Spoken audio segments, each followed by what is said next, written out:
What's up, everybody? Welcome to the first episode of the Three Cone Podcast. My name is Riley Bymaster, and I'm here with my fellow co-hosts Matt Foreman and Brett LeBrock. How you guys doing tonight? Swell. I'm good, doing well. I'm doing well. Good. So, we'll just do a little introduction here of our pod. It's going to be the three of us talking all things Dynasty Fantasy Football, with a little film evaluation, news and notes, trades, funny team names, anything you get through Dynasty. So we're just going to go ahead and jump right in since this is our first episode. But before we do that, if you guys want to say where you can find your work and talk a little bit about yourselves, we'll do that. So Brett, we'll start with you. Yeah, I write for dynastynerd.com. A lot of my articles consist with scouting reports of players coming out of college, kind of giving you the breakdown of their film before the NFL draft hits and then before rookie drafts hit. And besides that, you can find me on Twitter at DynastyBrett. And yeah, that's pretty much it. Matt? You can find my work at Dynasty Trade Calculator. I do a multitude of things for the website, like Brett does as well. I did a few player profiles after the draft, before the draft, different kind of trades, those things of that nature. You can find me on Twitter at @FatMormon, FATTMOREMAN. And over to you there, Riles. Well, first, are you actually a fat Mormon? Is that true? Fat, yes. Mormon, no. Oh, dang. So just one of the two, huh? Just 50%. I mean, I tried to convince my wife, but she wasn't having it. No 8 wives over there. No. What about your other 6 wives? What did they say? Well, I actually have 3 husbands, so yeah, this is a family-friendly podcast, Riley. A family-friendly podcast. I like it. So yeah, you can find all my work also at Dynasty Trade Calculator. You can find my scouting reports, strategy articles, and rankings. And I also just started doing rankings for Fantasy Pros. So head on over there, check those out. And we're just going to go ahead and get started. We're just talking about news and notes around the league in the last week or so. And it's been one of the more interesting weeks of NFL history, I can probably say, with trades hardly ever going down. And we got 2 in a span of about 12 minutes. So we're just going to start with the first one. Sammy Watkins is traded to the Rams. Of course, we know that Fat Mormon over there is a huge Rams fan, and he is loving every second of his new Sammy Watkins. Love it. Tenure. So how does this affect his dynasty value and the players around him? I don't think it changes Watkins' value too much. I think going from Tyrod to Goff is not that big of a move. I mean, Goff is still improving. Obviously, he had a really bad season last year, but I mean, you're not a smart dynasty owner if you're thinking that this is last year's Rams. I mean, they brought in a whole new coaching staff. They brought in a McVay. They brought in QB coaches to help Goff. I don't foresee this being a bad thing for Watkins. Even if the Goff thing is a failure, the Rams are going to have another quarterback in a year or two anyways. So, and Watkins only signed through the end of the year. So obviously the Rams look to franchise tag him, but other than that, I'm not sure. Definitely great points. Brett, what about you? As your friendly neighborhood Bills fan, I really hate that we lost Sammy because he's a player that can break it away every time he touches the ball. I've seen it here in Buffalo. Granted, he wasn't healthy all the time, but when he was, he'd have games where he'd catch 5 balls and turn it into like 160 yards and a touchdown. It was crazy. I'm with Matt into the point of I think people are really underestimating his value now that he's with the Rams. I think that he's a player that can play the outside really well, and not only is he gonna still have his own fantasy value, I think he's gonna open up the fantasy value of Gurley there because now they have to play somebody on the outside. Like you can't leave Sammy one-on-one coverage. He's gonna smoke every cornerback in the league. It's it's been proven like time and time again versus Darrelle Revis when Revis was actually good 2-3 years ago, against all of the New England cornerbacks. So I think I'm really happy as a Gurley owner because I think Sammy's going to open up his running lanes immensely. I agree. I have Gurley in a couple spots, and I was pleased when I saw Watkins was actually being moved over there. So before he was traded, his ADP was at the back end of the second or early third round in dynasty startups. Do you guys feel comfortable taking him more mid-second now, possibly even early second? I still think his value is where it should be at there. I don't like I said, I don't think it changed it too much, but I think a lot of the narrative after this was that it was going to fall. But I mean, I don't foresee it changing it too much. See, I think I would bump him just a little. Now that he actually plays for a head coach who wants to throw the ball more than 500 times a season, I think McVay is really going to use his strengths well and actually maybe give him 10 to 12 targets a game as opposed to running the ball 80% of the time. That's what it seems like. Good. I was just gonna say I think his value is if he can prove he can stay healthy for 16 games, I would skyrocket him up. But I think I'm with Matt. I think his value is where it is at. But I do think McVay is gonna play more into his strengths. Like in Clemson, we saw him do a lot of run after the catch, where he's like catching screens or catching short passes and turning them into like 40-yard gains.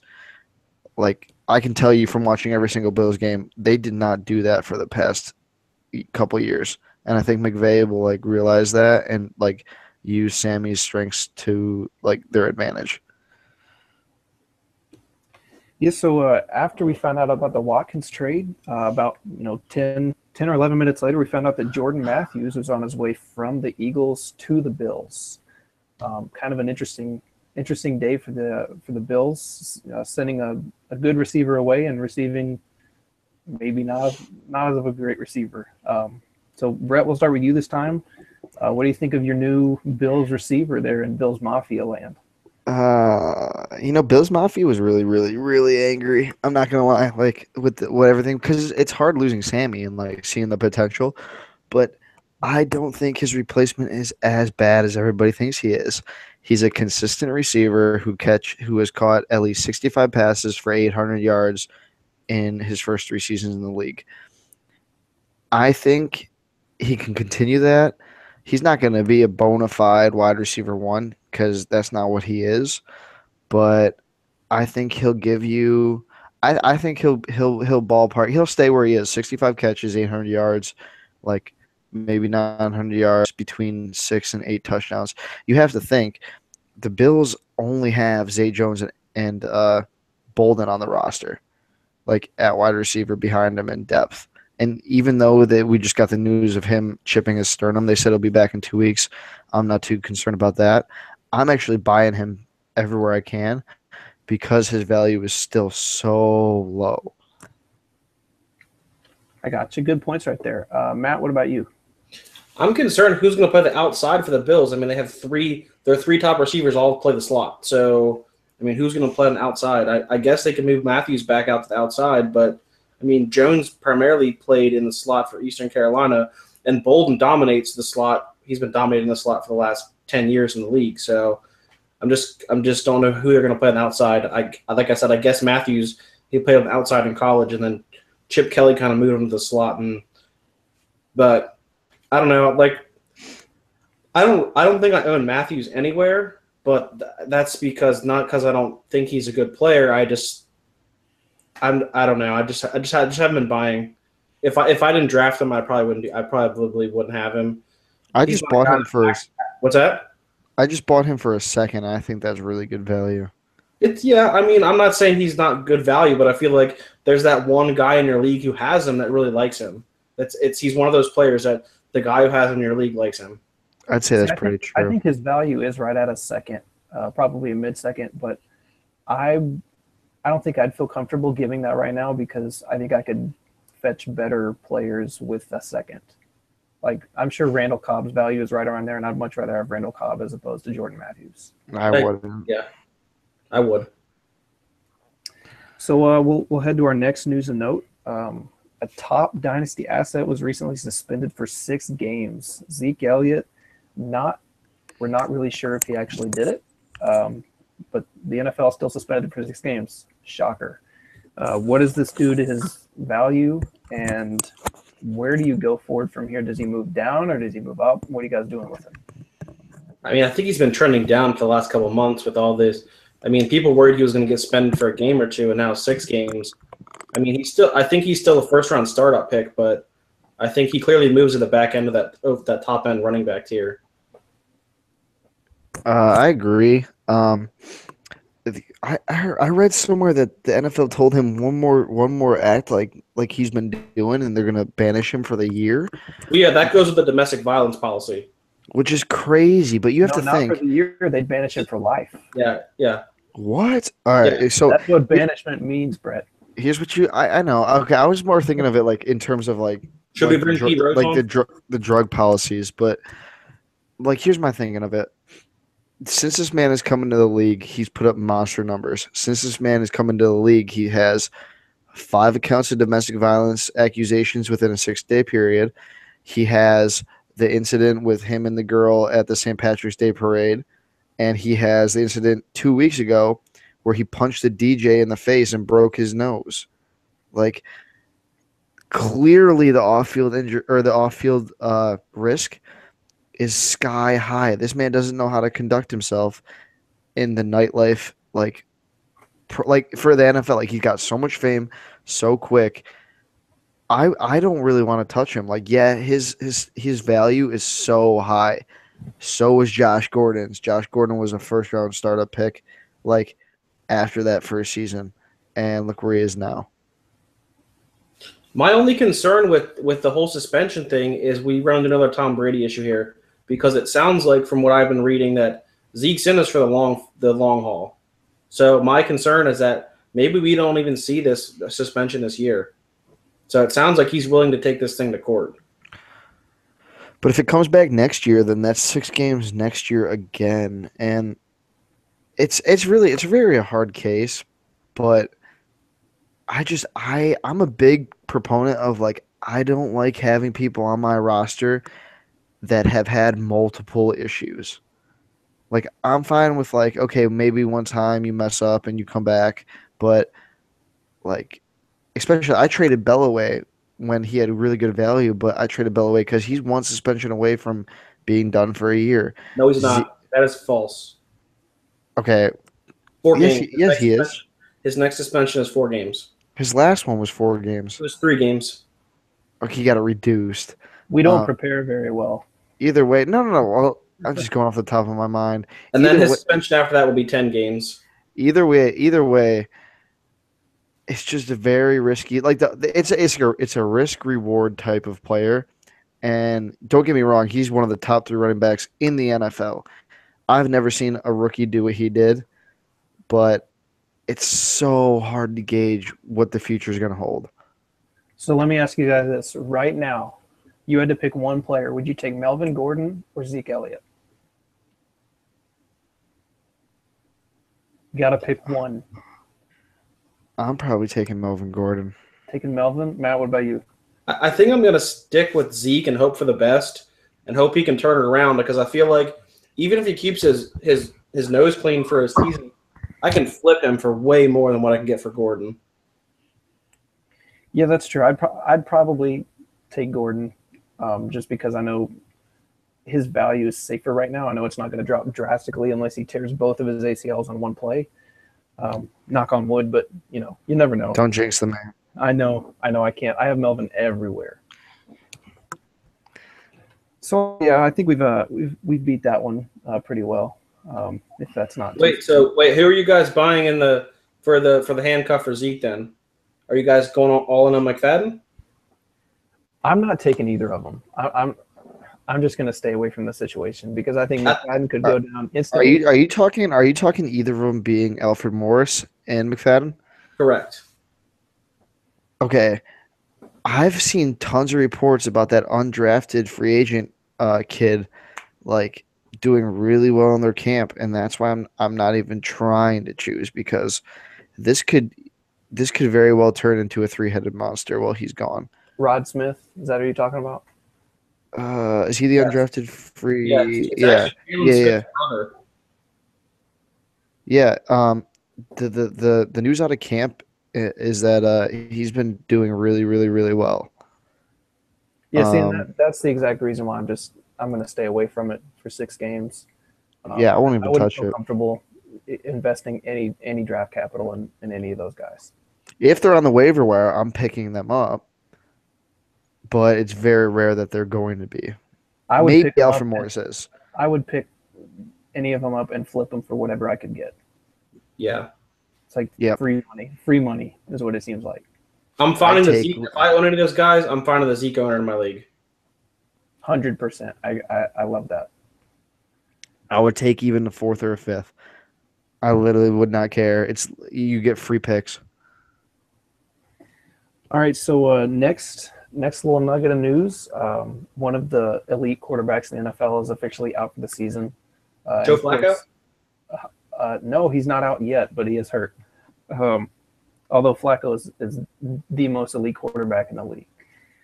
Ryan Tannehill out for the season officially after having season-ending surgery.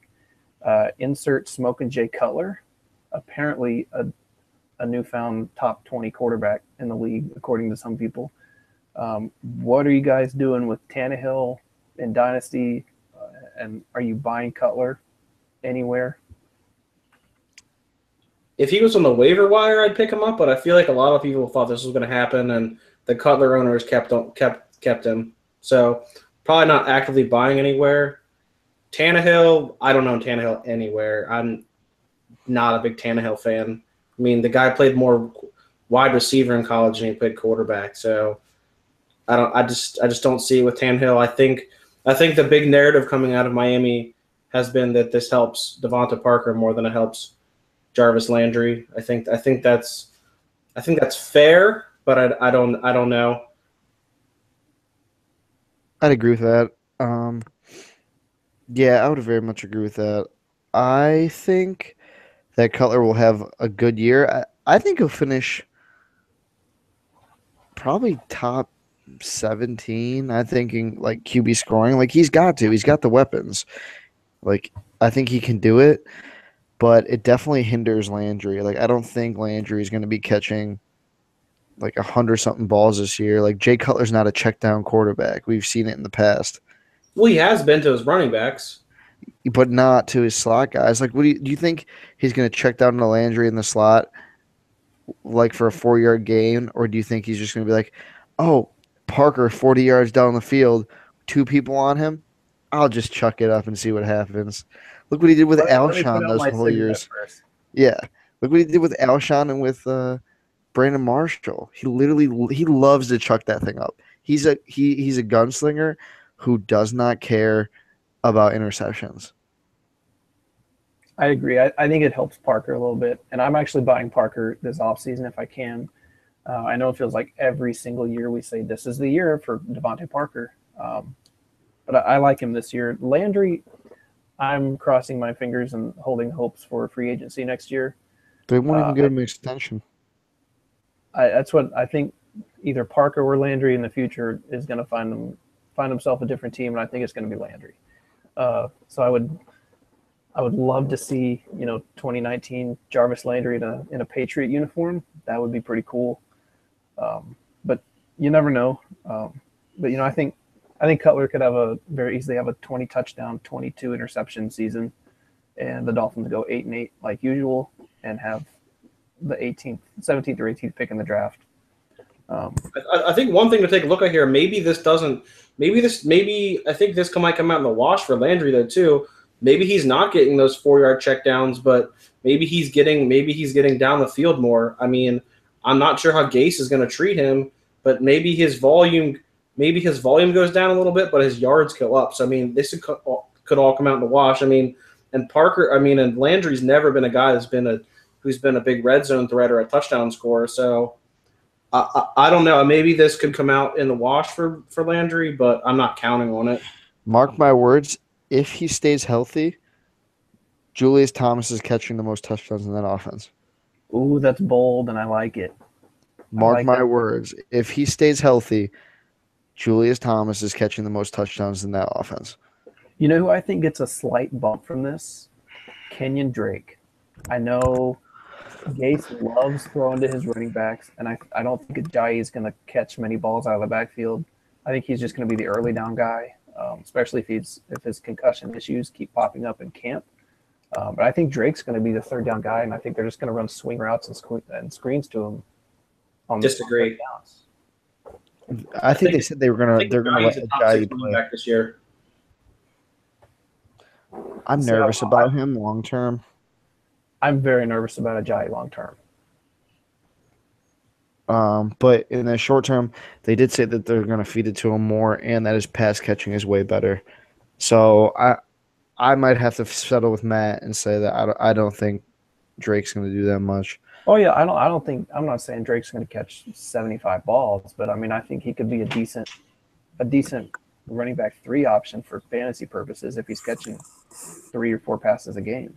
I'll tell you what though, if Jake Cutler's just hucking that ball downfield, I can see Drake catching swing passes that go for like 30 yards before anybody touches him. He's so fast. I think Drake's a sneaky buy low in Dynasty if you can get him. What are you paying for him? Maybe a third? I would probably give a third because most of my teams are win now. I don't like to rebuild. It's not fun. It takes too long and it wastes money. So I would just bank on my third being later.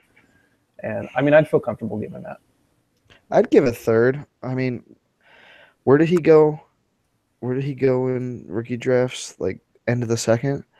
Yeah, I think it was a late second, early third, maybe. Yeah, I would give a third for him.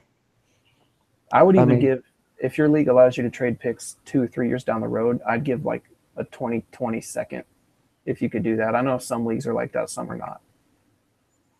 All my leagues are like that, and it's glorious. I love it. I love trading those long-term picks because you have Ask me 2 ask me years how many to firsts I regain have. value. How many firsts in the future? I have no first for the next 3 years. I like it. I've been in that situation so many times. All right, so I think we've covered the Dolphins enough for the entire season. And the last note we want to talk about is he actually just got inducted into the Hall of Fame. Kenny Galladay is apparently the greatest receiver to come out in the last 50 years. I don't really know what to say because I'm not a huge Galladay fan. I think he could catch a couple touchdowns in the red zone, but I don't think he's going to catch 115 balls for 2,000 yards and 20 touchdowns. I think those are low estimates. I think you're right. I think You those think they're a little low on the low end of the spectrum? Yeah.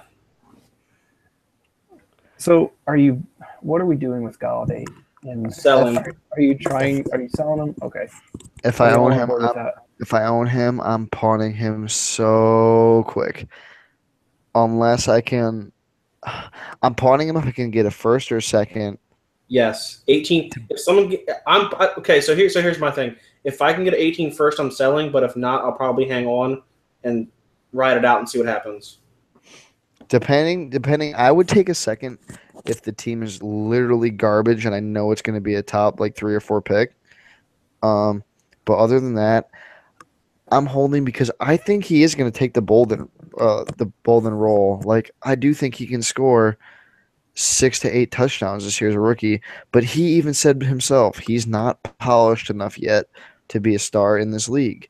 He said he can work for it and he can get there, but he's not there yet. He admitted it, and he said there's like certain routes that he doesn't know how to run yet. He uses his frame really well on slants in the red zone. But other than that, like he's got to learn how to run all the other routes. He's 25, which, like, for me, I know like age is just a number, like especially with rookies and stuff, and like 25, he's still got 7 years of production left. I think but he's 24. I think he's about to be 24, about to be 25, about to be 24. Wait, You said 24, about to be 25? I think he's 23, about to be 24. Okay. either But like. I thought he was older than that, but I know he's older, and it's really, really, really hard to come in and play wide receiver when you're not from a Power 5 conference.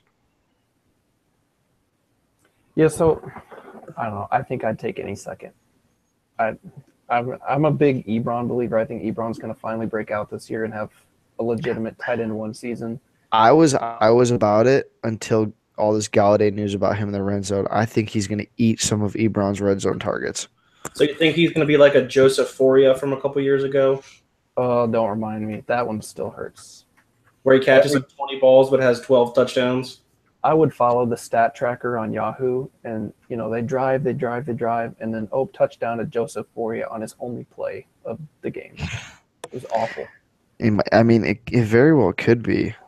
Like, obviously not 12 touchdowns and like blah blah blah, but I could easily see him catching 6 and taking away all of Ebron's red zone targets, just because Ebron's going to be matched up against like linebackers and stuff.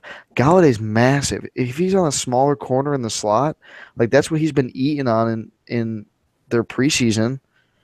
See, that's what everybody's talking about, him possibly playing on the slot. I don't think he'd play slot. No, I think he plays on the play outside. Yeah. I think they'd move Golden Tate to slot. I agree. I don't But think you don't think hitting the red zone they'll put him in the slot because they know that he'll dominate over a small cornerback? I think they'd put him at Z or X, and then just throw fades, and then just say, "Hey, buddy, you're 6'4", go get it." I think it'd be more like that. I wasn't a huge fan of Galladay's tape coming out. I thought he was really stiff, not a lot of body control. He kind of reminded me of Kenny Lawler from Cal last year. Just kind of a taller, lankier guy with a huge catch radius and semi-good hands. That's kind of who he reminded me of. I wasn't a huge fan, but now until he turned into God. Now, God Lade. So just to put this in perspective, trademark. Of my head. Trademark. If Kenny Galladay's turning 24 like this month, he's like the same age as Allen Robinson. Yep. That's insane. Brandon Cooks is younger than him. Frank Gore could be Kenny Galladay's dad. Let's just think about that, right? Because Frank Gore's like 30. Oh, no, maybe not. He's 32, dude. Frank Gore's not 32. He's like 35. I think he's 35. Anyways, regardless. So that's kind of the news and notes. It was a little bit longer this week because there was more stuff going on, people getting hurt, people getting traded. And now we're gonna go into the last segment of the show. This will be game time. Every week we'll kind of play a little game, test some of Matt and Brett and myself, test our trivia skills from anything football, and maybe we'll venture into other categories eventually. But if people get tired of our football talk, but you never know. This week with our first episode, we're gonna do a little Stump the Schwab throwback.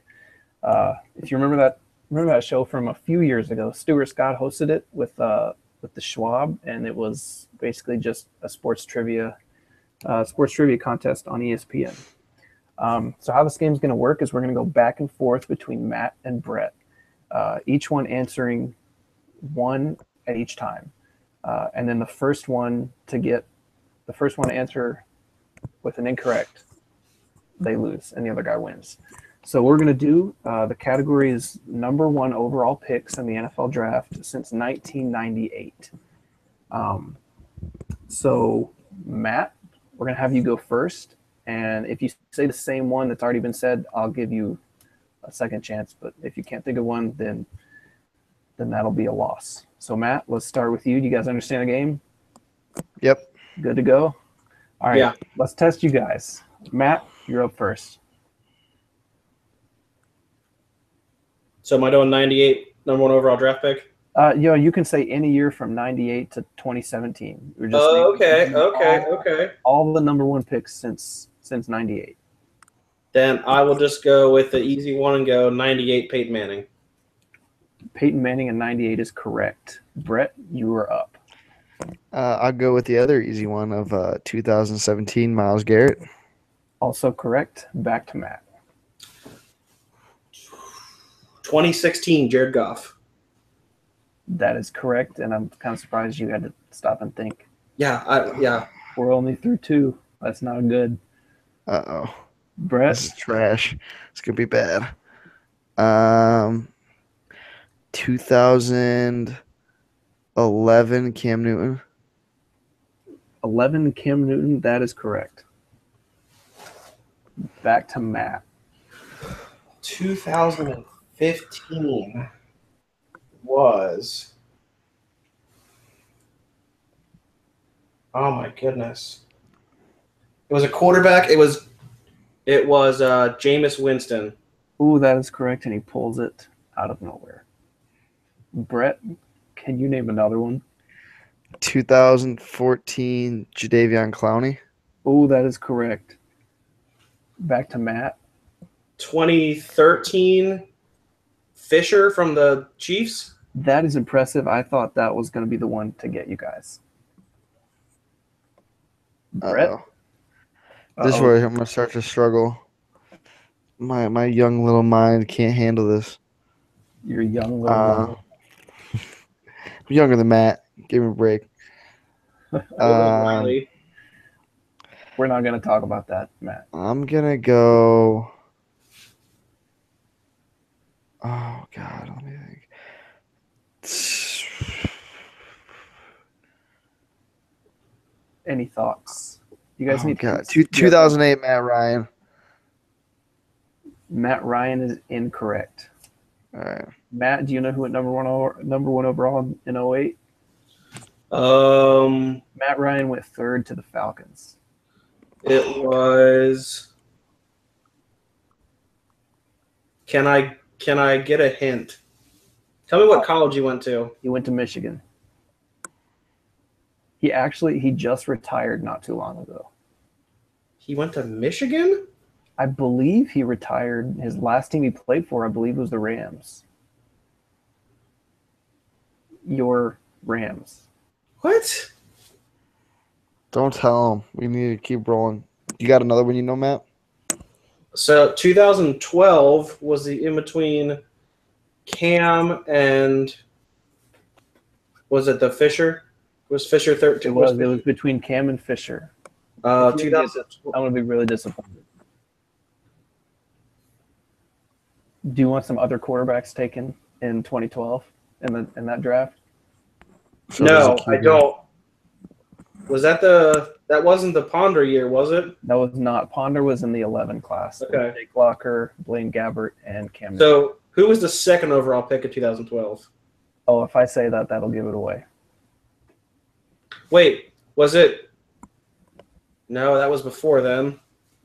Robert Griffin III went second that year. What's that? Robert Griffin III went second. Oh, Come on, you can't do that. That's so luck. easy. I know. He doesn't get that one. All right, so the ones you guys didn't get. Wait. You got more? Give me some hints for. I'm curious now. It's my turn. Give me a hint for 99. 99 was the Browns, one of the Browns quarterbacks. So that would have been Tim Couch. That was Tim Couch. 2000. Oh, wait. First, we'll go to Brett. Brett, do you have any more? After you did like 3 in a row, I'd have gotten Tim Couch. You didn't get Tim Couch in the game. How would you have gotten him now? I would have gotten him. Oh, you would have gotten him. If you give me the Browns QB rumor. All right. I'm gonna go. Snap. I'm gonna read these names off, and you guys Did he get 2008? Yeah, 2008 was. Oh no, he didn't. It was Jake Long.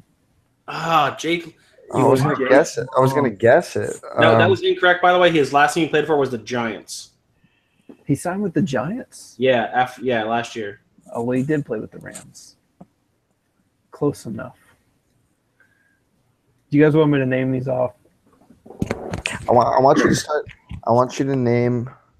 I want you to go backwards by like years. So if like what's the last one we got? So 2010. I want you to give college. So you guys did not get 2012. Okay. I don't think you guys ever got 2012. Well, that's Andrew Luck. You said it. That was Andrew Luck. 2010. All right. Give college, and then if we have a little pause, then give position. Oklahoma. Sam Bradford. Oh, the Rams fan. Oh, Matt, you're gonna be banished from Rams fans of America. Yeah, you've had too many firsts. Same with Browns fans. Like, I got Bills purgatory over here. Forever picking 8 to 10.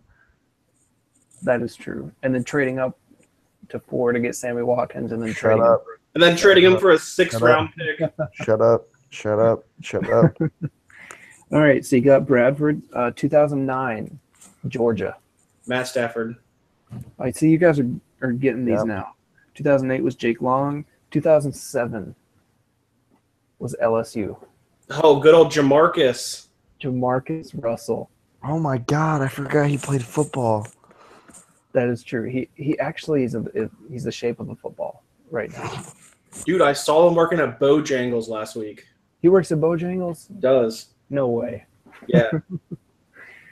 All right. 2006 was NC State.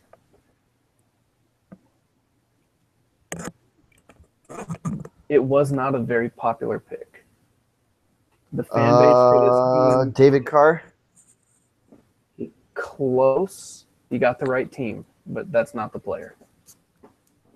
Oh, it was Mario Williams. It was Mario Williams. They wanted Reggie Bush or Vince Young or anybody else from that awful draft class.